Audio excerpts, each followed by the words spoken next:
மற்றொரு அண்மை செய்தியை பார்த்து வருகிறோம். சொத்து குவிப்பு வழக்கிலிருந்து அமைச்சர் பொன்முடி விடுதலை செய்யப்பட்டது ரத்து செய்யப்பட்டிருக்கிறது. சொத்து குவிப்பு வழக்கிலிருந்து அமைச்சர் பொன்முடி விடுதலை செய்யப்பட்டதானது ரத்து செய்யப்பட்டிருக்கிறது. அது தொடர்பான அண்மை செய்திகளை பார்த்து வருகிறோம். பொன்முடி வருமானத்திற்கு அதிகமாக சொத்து சேர்த்தது நிரூபணம் ஆன நிலையில் உயர்நீதிமன்றம் தற்போது விடுதலை செய்யப்பட்டது அவரை அந்த தீர்ப்பை ரத்து செய்திருக்கிறது. அது தொடர்பான அண்மை செய்திகளை பார்த்து வருகிறோம். சொத்து குவிப்பு வழக்கில் அமைச்சர் பொன்முடி விடுதலை செய்யப்பட்டதானது ரத்து செய்யப்பட்டிருக்கிறது. மேலும் விவரங்களை கொடுப்பதற்காக செய்தியாளர் மதியழகன் இணைப்பில் இருக்கிறார். அவருடன் பேசலாம். மதியழகன், இந்த வழக்கு தொடர்பான முழு விவரங்கள். தமிழகத்தில் கடந்த 2006 முதல் 2011ஆம் ஆண்டு வரையான திமுக ஆட்சி காலத்தில் உயர்கல்வித்துறை அமைச்சராக இருந்த பொன்முடி வருமானத்துக்கு அதிகமாக சொத்து சேர்த்ததாக 2011ஆம் ஆண்டு லஞ்ச ஒழிப்புத்துறை வழக்கு தொடர்ந்தது. இந்த வழக்கில் அமைச்சர் பொன்முடியின் மனைவி விஷாலாட்சியும் சேர்க்கப்பட்டிருந்தார். விழுப்புரம் தலைமை குற்றவியல் நீதிமன்றத்தில் நடந்து வந்த இந்த வழக்கின் விசாரணை 2015ஆம் ஆண்டு விழுப்புரம் சென்னை லஞ்ச ஒழிப்பு தடுப்பு சிறப்பு நீதிமன்றத்திற்கு மாற்றப்பட்டது. இந்த வழக்கில் குற்றப்பத்திரிகை தாக்கல் செய்த லஞ்ச ஒழிப்புத்துறை குற்றப்பத்திரிகையில் அமைச்சர் பொன்முடி 1,36,00,000 ரூபாய்க்கு மேல் வருமானத்துக்கு அதிகமாக சொத்து சேர்த்ததாக குறிப்பிட்டிருந்தது.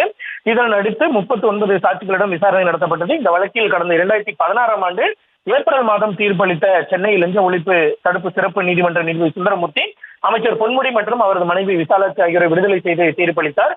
இதனை எதிர்த்து லஞ்ச ஒழிப்புத்துறை சார்பில் சென்னை உயர்நீதிமன்றத்தில் மேல்முறையீடு செய்யப்பட்டது.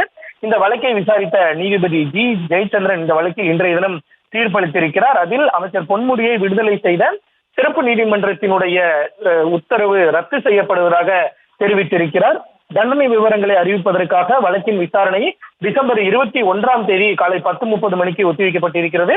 அன்றைய தினம் அமைச்சர் பொன்முடி விசாலாட்சி ஆகியோர் நேரில் அல்லது காணொலி காட்சி மூலமாக ஆஜராக வேண்டும் என்றும் உத்தரவானது பிறப்பிக்கப்பட்டிருக்கிறது. முக்கியமாக 64.90% வருமானத்திற்கு அதிகமாக அமைச்சர் பொன்முடி சொத்து சேர்த்தது நிரூபணமாகி இருப்பதாகவும் நீதிபதி ஜி ஜெயச்சந்திரன் தனது தீர்ப்பில் தெரிவித்திருக்கிறார். இதன் மூலம் அமைச்சர் பொன்முடி இந்த வருமானத்திற்கு அதிகமாக சொத்து சேர்த்தது உறுதி செய்யப்பட்டிருப்பதாகவும் நீதிபதி தெரிவித்திருக்கிறார். தற்பொழுது அவர் இந்த வழக்கில் அவர் குற்றவாளி என்று மட்டும்தான் அறிவிக்கப்பட்டிருக்கிறது. அவருக்கான தண்டனை விவரங்கள் எதுவும் அறிவிக்கப்படவில்லை.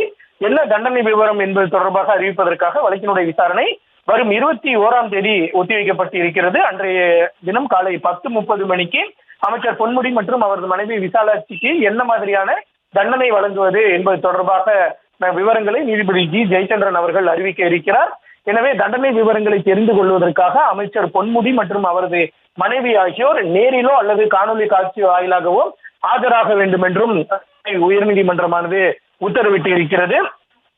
ஏற்கனவே அமைச்சர் பொன்முடியை விடுவித்த உத்தரவை எதிர்த்து தாமாக முன்வந்து சென்னை உயர்நீதிமன்றம் ஒரு வழக்கை விசாரணைக்கு எடுத்து அந்த வழக்கினுடைய விசாரணை நிலுவையில் இருக்கக்கூடிய சூழலில் இந்த உத்தரவானது விடுதலை செய்யப்படுவதற்கு எதிராக லஞ்ச ஒழிப்புத்துறை 2016ஆம் ஆண்டு மேல்முறையீடு அந்த வழக்கில் தான் தற்பொழுது அமைச்சர் பொன்முடிக்கு எதிரான ஒரு தீர்ப்பானது வந்திருக்கிறது. ஒருவேளை அவருக்கு தண்டனைகள் வழங்கப்படும் பட்சத்தில் அவர் அமைச்சர் பதவியை இழப்பதற்கான வாய்ப்புகள் இருக்கிறது. இந்த உத்தரவை எதிர்த்து அவர் உடனடியாக உச்ச நீதிமன்றத்தில் தான் மேல்முறையீடு செய்ய முடியும். ஏனென்றால் இது குற்ற வழக்கில் ஒரு தண்டனை விதிக்கப்பட்டிருப்பதால் தனி நீதிபதி தீர்ப்பளித்திருந்தாலும் கூட சென்னை உயர்நீதிமன்றத்தினுடைய 2 நீதிபதிகள் அமர்விலேயே மேல்முறையீடு செய்ய முடியாது. உச்ச நீதிமன்றத்தில் தான் மேல்முறையீடு செய்ய முடியும். அவ்வாறு அந்த மேல்முறையீட்டை ஏற்றுக்கொண்டு தண்டனையை உச்ச நீதிமன்றம் நிறுத்தி வைத்தால் மட்டுமே அமைச்சர் பொன்முடி அமைச்சராக செயல்பட முடியும். அல்லது ஒருவேளை சென்னை உயர்நீதிமன்ற தீர்ப்பிற்கு உச்ச நீதிமன்றம் இடைக்கால தடை விதிக்கவில்லை என்றால் அமைச்சர் பதவியை பொன்முடி இழக்க நேரிடும். செய்திகளை உடனுக்குடனும் துல்லியமாகவும் தெரிந்து கொள்ள சப்ஸ்கிரைப் பண்ணுங்க.